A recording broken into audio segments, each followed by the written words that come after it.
We're sticking with the Al Horford theme, the impact that he's having on this series, not just by what he's done, but the impact that he has on what the Bucks might do if they adjust their defense. What's that mean to the Celtics, and how family board game night factored into Game 4?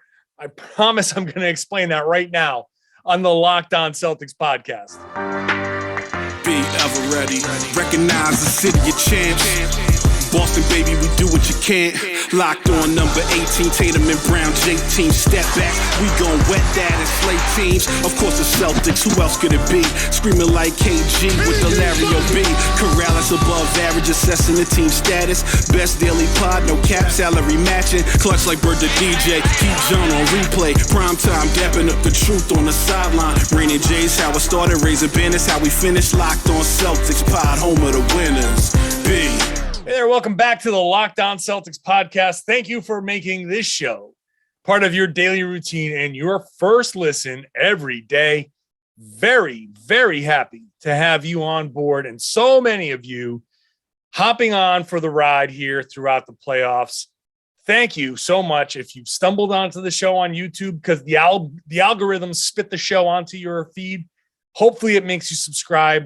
If someone has shared the podcast with you and you are checking it out for the first time, I hope you enjoy it and make it your first listen every day. This show is free, available everywhere podcasts exist, and it is on YouTube, so please subscribe there as well. I'm John Karalis. I cover the Celtics for Boston Sports Journal. I've written a book called The Boston Celtics All-Time All-Stars, and I was one of the media voters for the Celtics 75th anniversary team. I'm back from Milwaukee after a long travel day, and I spent some time digging into some of the Al Horford stuff. I think what he did in Milwaukee is extraordinarily significant and has the potential to be even more impactful than winning Game 4 and forcing a Game 5 with the Celtics tied in the series versus them coming home down 3-1. Is more impactful than the points and all of that stuff that he has scored already in the past. What this means for the Celtics is potentially a series-changing adjustment that the Bucks have to make. So I'll dig into that over the next couple of segments. But first, let's get into some of the stuff that came up after Game 3. After Game 4. I had some random thoughts that I wrote down on Boston Sports Journal. And among them, Al Horford spoke. There was no regular media availability on Tuesday, but he was on NBA Today, ESPN show. And so here's the timeline of what happened. Al Horford gets dunked on by Giannis Antetokounmpo. Third quarter, I talked about this in the podcast last night from Fiserv Forum. He gets dunked on and he does the nodding like, okay. And his sister, Anna, it is his sister, by the way, not his wife. It is his sister, Anna Horford, tweets out like, oh, he's messed up now. Al's about to go off. And so Al did.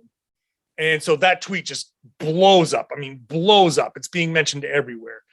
So Al was asked about it on ESPN, and he said, she definitely knows me.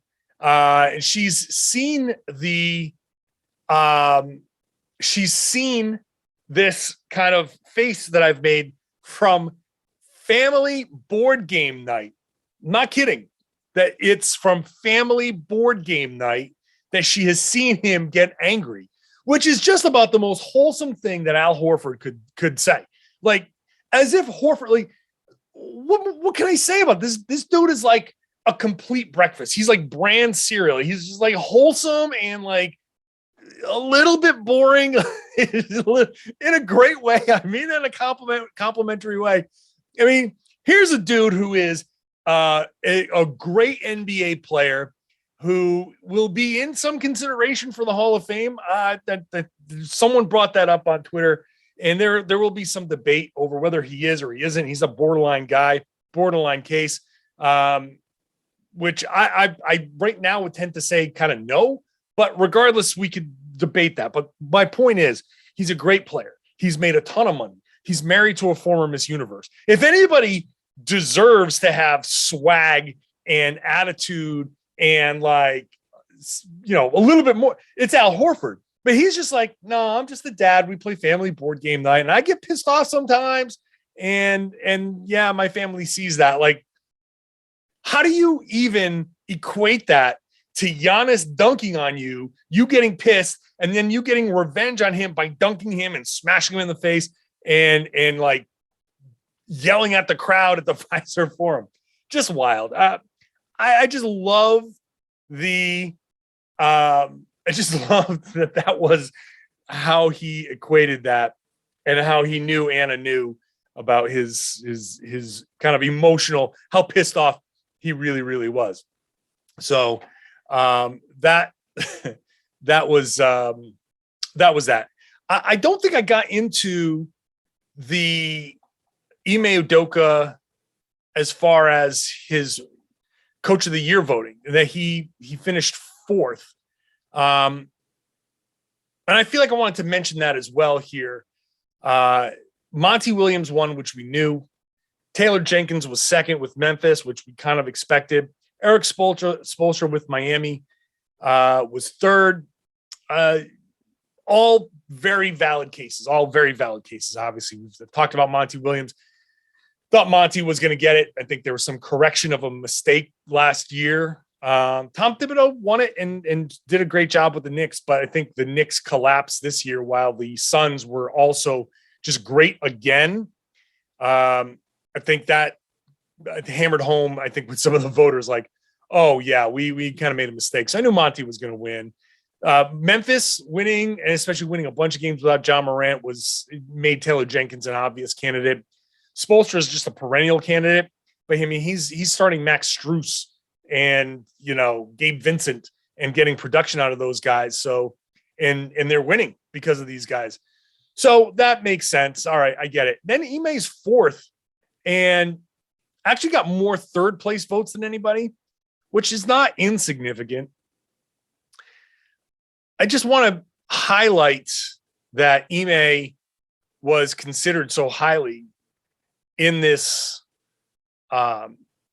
voting, because look, that for the season to go the way it did, for the Celtics to be 18-21 in early January, I think a lot of people started making up their minds. You know, you get to the All-Star break and people are starting to think about, okay, here's my list of candidates, right? And at that point, Monty was still, you know, that team was great.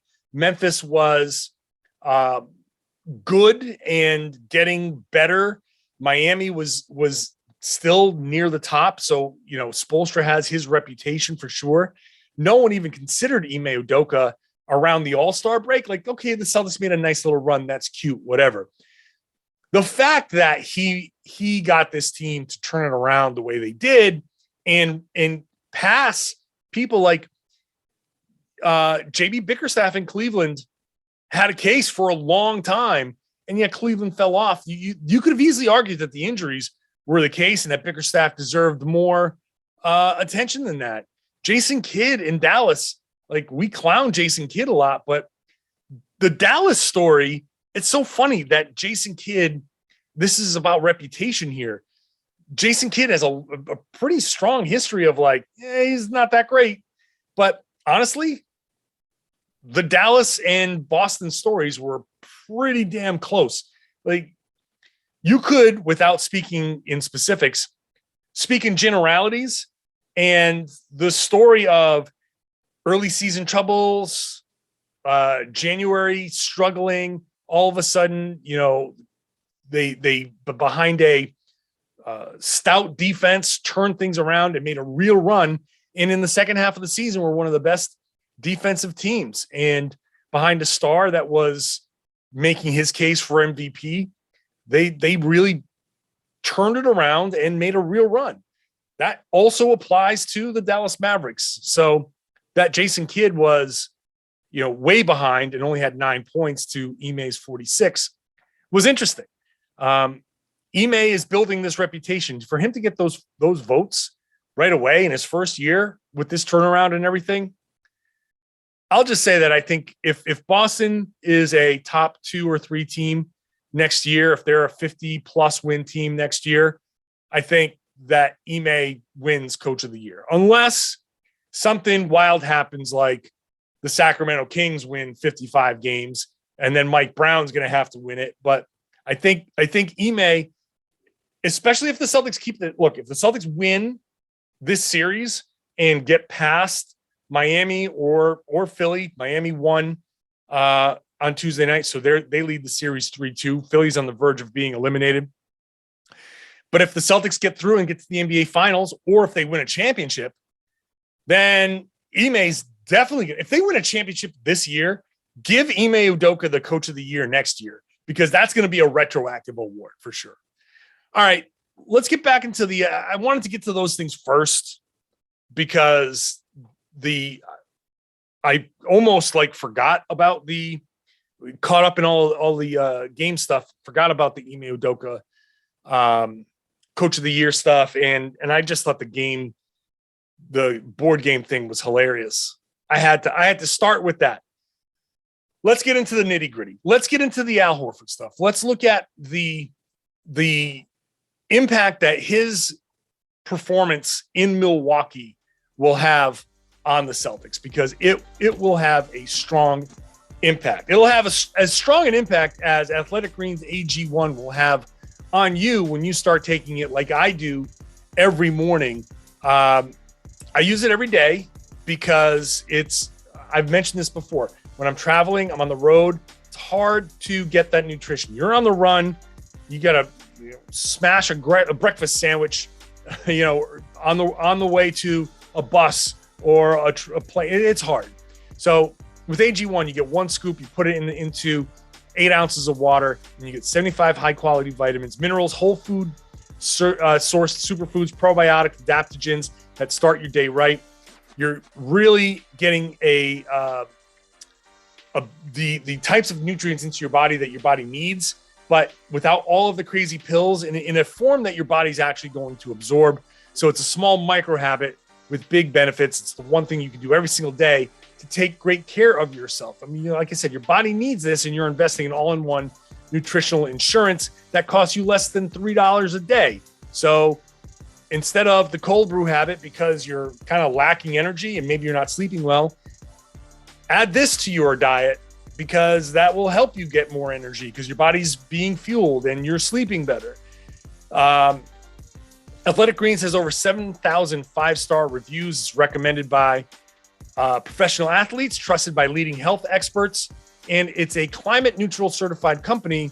So with every purchase, they donate to organizations helping get nutritious food to kids in need, including No Kid Hungry here in the United States. So it's a great company that does great things. It's time to reclaim your health and arm your immune system with convenient daily nutrition. It's just 1 scoop and a cup of water every day. No need for a million different pills and supplements to look out for your health. And to make it easy, Athletic Greens is giving you a free 1-year supply of immune-supporting vitamin D and 5 free travel packs of AG1 with your first purchase. All you have to do is visit athleticgreens.com/NBA Network. Again, that's athleticgreens.com/NBA Network. Take ownership over your health and pick up the ultimate daily nutritional insurance. NBA Draft is coming up, so after you make Locked On Celtics your first listen, make Locked On NBA Big Board your second listen with host Rafael Barlow, my guy, I've seen him go across Europe. He's going across the country. He's out there scouting players in person. He's putting in the work. So if you want to know stuff about the draft, check out Locked On NBA Big Board and read his NBA Big Board newsletter. Check it out. Rafael Barlow is the real deal wherever you get your podcasts. All right, Al Horford is also the real deal. He was spectacular. Awesome in Milwaukee. Just amazing in Milwaukee. And if the Celtics are going to win the series, I think the impact of him either doing this again or forcing the Bucks to make adjustments is going to be part of the reason why. And here's the big thing, I think, with Al Horford. I think they've said Al is hey, we're going to dare him to beat us. You've got Jayson Tatum driving. They really pay a lot of attention to him. You've got Robert Williams you need to pay attention to. Jaylen Brown, obviously, you want to pay attention to. And I don't know if Rob is going to come back for game 5. He's questionable. But there are a bunch of other guys on this team that can hurt you in a lot of ways. Horford shooting threes has been one of those, like, if you're saying it from the Milwaukee perspective, right? If I was doing Locked On Bucks podcast, I would say, you know what? Coming into the series, I'd say, hey, let's see what Al Horford can do. Let's dare him to make the threes, because historically he's in the low 30% range. And now here he is in this series shooting significantly better than that. And I would say, well, now here we are with a question mark for the Milwaukee Bucks. What do you do with Al Horford? Do you continue to dare Horford to beat you after he shot 5 of 7 from 3 in game 4, 4 of 7 from 3 in game 3?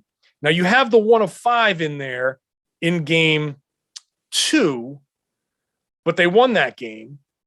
And then you have a 4 of 9 in there. So he's been shooting, generally speaking, very, very, very well in this series.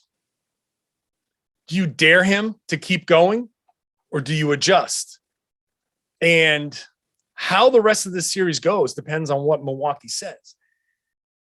If they keep daring Horford, they might come out and say, you know what, let's just see.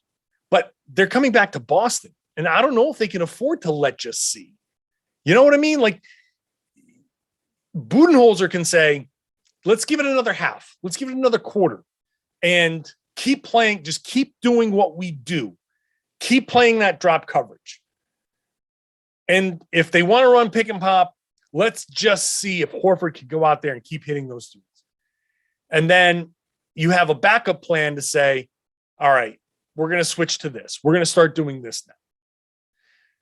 If you play the kind of wait and see game and keep daring him and he keeps hitting those shots, you risk him getting hot again and continuing to hit those shots no matter what. And then they become a little more contested and he's still feeling it.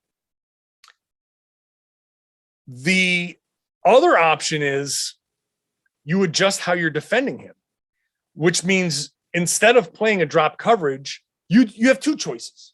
That instead of playing a drop coverage, you're blitzing and rotating behind it and saying, we're going to take the ball out of Jayson Tatum's hands or the ball handler's hands way up top.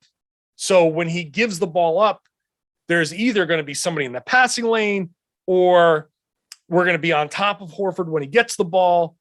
You can try that different style. Or if you want to go with a different lineup. And that's the other question. Do they put Bobby Portis in? I think either way. I think at this point, Milwaukee is kind of damned if they do, damned if they don't. And the thing that Boston wants to happen, the thing I think when Ime Udoka said after game 4, hey, we can do this whenever we want. We can run a pick and pop the way they're playing us and get Al Horford a wide open 3 anytime we want. Like, I think that's Ime is he'll say a lot and he's refreshingly forthright with his commentary after the game. But I also think that some of that was a dare, a little message to Mike Budenholzer. I think he's letting Mike know that, hey, we're going to keep doing this. You're going to have to figure something out, buddy. I think that he is sending the message, not that, hey, we can. It's, hey, we will. you understand, right, that this is how this is going to go for the rest of this series. There are 3 more games left. If one of these teams, if they split, there could only be 2 games left. And I really think that comment from Udoka was almost like a warning shot, that when Horford is out there, Budenholzer has to understand that we're going to go to him. You're going to have to figure this out, Mike. I think Ime was letting him know, got to figure this out. You got to do something. The instant Milwaukee does something to change to account for Al Horford, it's over. It's a wrap. Boston, because he's the dare him to beat you guy. And when you've dared him to beat you and he's beating you and you have to adjust, now you're giving something up because you've created an entire game plan to deal with other people, to deal with Tatum and Brown and Smart and Rob. And yeah, you still have to deal with Al Horford, but you say his scoring, and we're not worried about his scoring. We're worried about everybody else's scoring. But if he's hitting 5 of 7 3-pointers, if he's burying 3-pointers on you and you have to adjust to it, what does that mean? That means one guy on the floor, you go to Bobby Portis maybe, and you have a guy on the floor that's shooting 30% in this series. And you're forcing Milwaukee to play guys that they didn't want to play. Portis played 15 minutes in game 4? Well, I have it right here. 14:58, 15 minutes. They went away from him. And now you got to say, well, maybe we got to go back to him. Now, of course, he was part of their success in the first round, but there's a reason why they went away from him. You want to put him back in? Okay. Well, we'll dare him to shoot some threes. You know what I mean? You want to keep Grayson Allen in there? Sure, no problem. We'll just keep attacking him defensively. Not a problem. And if you're now forcing guys to pick up Horford, that's going to draw some passing lanes. Driving lanes. That's going to open up some things. If you're going to have Brook Lopez out there as the only big, then if he's going to be on Horford and Horford's hitting those shots and he's going to go up and contest on Horford, then that leaves the rim completely unguarded. Or it leaves Giannis as the guy who's going to be protecting the rim. And so you just draw him out and dump it off to his guy, and you can start scoring. The Celtics are starting to score at the rim. They're starting to score in the paint. The Al Horford impact is real, and there's going to be more of it. I've got more. I'm not done talking about it. I've got more to talk about. And also some other things that the Celtics need to do here in Game 5 to win this thing and go back to Milwaukee in control. First, I'm going to talk to you about Built Bar. Summer is coming, especially in Boston, but summer is coming everywhere. I just flew out of Chicago back to Boston, and it was 90 degrees when I left Chicago. 90 in Chicago. It's here, baby. The hot weather is here. It's going to be a great weekend in Boston. You know that you're going to be on the go. You're going to be wearing your swimsuits. So you want to get into swimsuit shape. You want to hit the gym. Take a Built Bar with you. This way, when you lift, you want to get some of that protein from the Built Bar. That's great. If you're going to be on the go, family vacations, throw a few Built Bars in there. It's going to taste like a candy bar. If your kids want something sweet, throw a Built. Yeah, here's a Built Bar. It's better than a candy bar. If you want something sweet, have a Built Bar. It's great. Most of these Built Bars are going to be about 130 calories, 4 grams of sugar, 4 net carbs, and about 17 grams of protein. That's generally speaking. But if you go to Built.com and you scroll over each one, it'll show you what the nutritional facts are. This way, you know exactly what you're getting. They're not hiding anything. They've got things like Built Puffs. People are going nuts for Built Puffs, which are basically protein-infused marshmallows.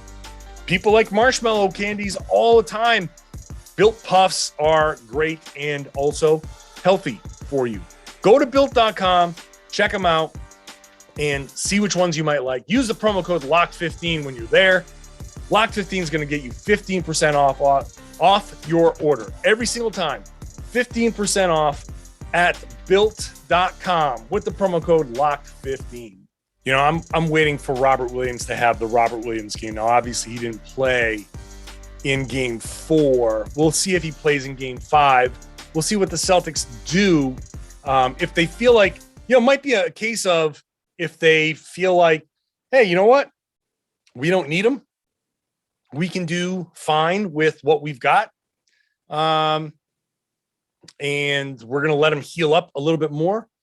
Then fine. You know, we'll see if they have that level of confidence, then great. I anticipate he'll play. That's my guess. But by the time you hear this podcast and watch this podcast, we might know the answer. If he plays and they do have to account for Al Horford, then I would expect Robert Williams to benefit from this. And if they can get the Robert Williams game in game 5, then we're really looking at this series being over. I said this in yesterday's podcast. I still feel it. And I think I'm seeing this kind of attitude start to permeate the national consciousness when it comes to this series. The Bucks are running on empty. They don't have Chris Middleton, which would help a lot because you could actually guard Al Horford with Chris Middleton. You could actually, that would be a way to do this. Or you could use Middleton in a way where he could account for a lot of the things that the Bucks need. Most notably, obviously, the shot making, the shot creation. But without Middleton, and they're trying to figure out, well, do you go with Portis or do you go with Allen or do you go with Connaughton? And I don't know what Connaughton's availability is going to be in this game, but whatever they try to throw together out there, if they still have to account for Al Horford, then Robert Williams is going to have a lot of room to work. Because if you throw Portis out there, let's just say you put Portis out there, and Horford pulls Portis out to the 3-point line, and you go with Lopez, you go triple big, Lopez and Giannis. Well, you just pull Portis out with Horford, and Lopez is back there. You put a shooter out there for Giannis to guard. You go with whatever your lineup is. You make sure that Giannis is on a shooter, and you either drive and kick to that shooter, or Giannis is going to be out there. You have Rob on the baseline. And here's the thing with Rob. Rob needs to learn how to work the baseline. If Jayson Tatum, let's say, is driving right, he gets by on the right-hand side, and he's got Horford being accounted for also on the right-hand side, and Brook Lopez is down there with Robert Williams, and Giannis is off on the other side. He has to guard Jaylen Brown or something. And Jayson drives to the right. Robert Williams cannot stay in that right-hand spot. He has to go to the left-hand spot and basically tell Brook Lopez, okay, buddy, you're either going to protect the rim now, or you got to deal with me. Which one is it going to be? Attacking the defense is very often about making them make decisions. And if Tatum drives right and Rob is on that right-hand side, get on over to that left-hand side, because what's going to end up happening is two things. Either Tatum is going to find a seam for a dump off because Rob is now between Giannis and the basket, and there's a dump off there for him to finish off a dunk. Or Tatum is going to put the ball up off the rim, take a shot, and if it goes in, great. But if he misses, Rob's there to clean it up. That is an important element for Robert Williams. But that is especially open if Al Horford is being accounted for on the perimeter, and somebody has to deal with that. So you run a pick and pop with Rob in the dunker spot, and you have Horford out there accounted for with that pick and pop. That actually could be the way to open up things at the rim. So the bottom line here that we're taking out of this podcast is, if Al Horford is in the minds of the Milwaukee Bucks and he is accounted for by the Milwaukee Bucks defense, that their adjustment is, we can't afford this. We have to go deal with Horford and change how we're guarding that pick and pop. If that's what Milwaukee does, now all of a sudden that's one other guy out of the middle of the paint, and the Celtics now have, it'll feel like they've got like room to dance in the lane. And you combine that with their confidence after the game 4, fourth quarter, and you say, wow, okay, that team's going to have a lot of points in the paint. I think the Celtics have the potential for a lot of points in the paint. It's either that or Al Horford has the potential to score a lot of points doing what he's been doing. And the way he's been on a roll, keep hitting those shots, keep hitting those 3-pointers. If he can keep hitting those 3-pointers, if he hits like his first 2, then forget it. If he hits his first 2 3-pointers and the Celtics open up on a 9-2 run and it's 6 points by Al Horford and Milwaukee has to call a timeout, then you know that they're going to have to adjust after that. The momentum is already there at the beginning. Now, it's hard. First quarter leads are not a big deal, but you start building on that. If you can build on that, and if you can force Milwaukee to change their defense, then that's going to be a very important thing. I think that'll be huge. Just a couple other notes, just quick notes. 2 of them. Cool it with the turnovers. Celtics need to cool it with the turnovers. They had just 11 in their game 4, but they gave up the 17 points off of those 11 turnovers. That can't happen. The Celtics, for once, please just value the ball a little bit more. And that'll get me into my next point. The last point is Grant Williams needs to wake up, calm down, know exactly who you are. Grant Williams needs to remember exactly who he is. He made some plays, like one of his turnovers, a cross court. He up faked. I mean, you think about this. He up faked on the left wing above the break 3, sidestepped, went up for a shot, and then got caught there and tried to whip a cross court pass to the opposite corner. It got picked off. Of course it got picked off. Between that and some of his defensive mistakes, he's like, I don't know what's going on with him, but he needs to wake up and just remember who he is. You either shoot the 3, drive and attack the closeout, or you move the ball. And I've been singing Grant Williams praises from the beginning. Don't try to do too much, buddy. Don't try to do too much. Okay? I know you're feeling yourself. You feel good. Shoot the 3. Attack the closeout if you can. And then give the ball up if you're not going to finish. And that's it. That's it. Don't be trying to do crazy things. Don't be trying the crazy cross-court passes. Don't be trying all. No. Just do the simple stuff. Your job is to do the simple stuff. Let the other guys do the complicated stuff.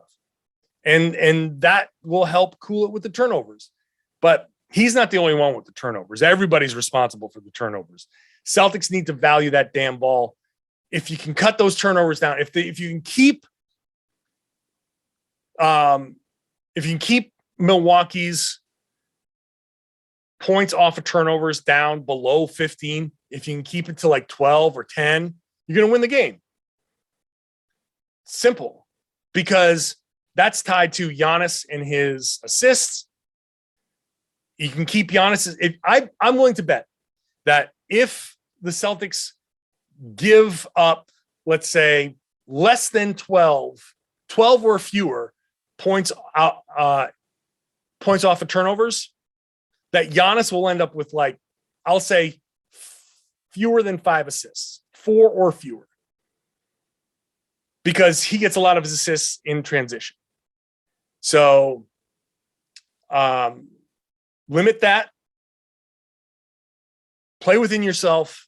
Understand your role, Grant Williams, and let the Bucks make their mistakes. Let the Bucks make the mistakes because they're tired and they're shorthanded and they're starting to scramble.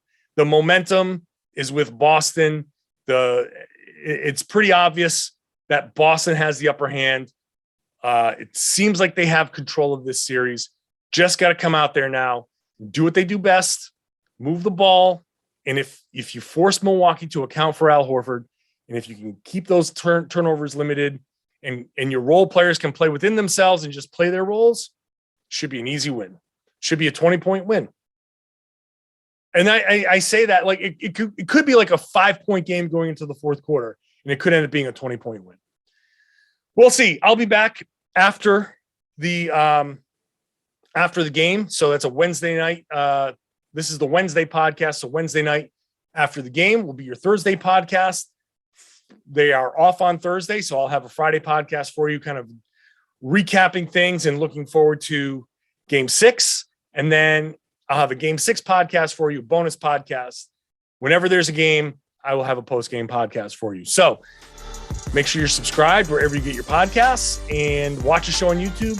Subscribe to the show on YouTube. If you are a subscriber, then please share the podcast, spread the word, tell your friends, tell everybody. They should be listening to and watching the Locked On Celtics podcast right here on the Locked On Podcast Network.